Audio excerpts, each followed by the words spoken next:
Bismillahirrahmanirrahim. Barkanku da shigowa cikin channel ɗina mai suna Ramsu TV. Mai sauraro kada fa ku manta da ku danna subscribe sannan ku danna alamar ƙararrawa don samun sanin sabon shirye-shiryenmu da zarar mun ɗora.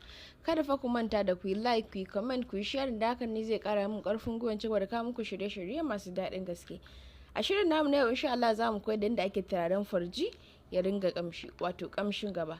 Abubuwan da muke bukata su ne kamar haka.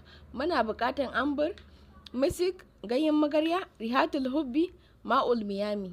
A kasance tare da ni har zuwa ƙarshen wannan shirin namu na yau. Za ki haɗa turaren farji, ki haɗa su wuri ɗaya, ki tafasa, ki tace, ki juya shi a roba, ki ƙara ruwa, ki zauna na minti 30.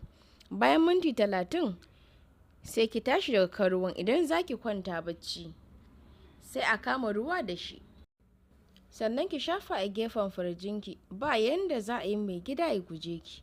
Kada fa a manta a yi subscribe.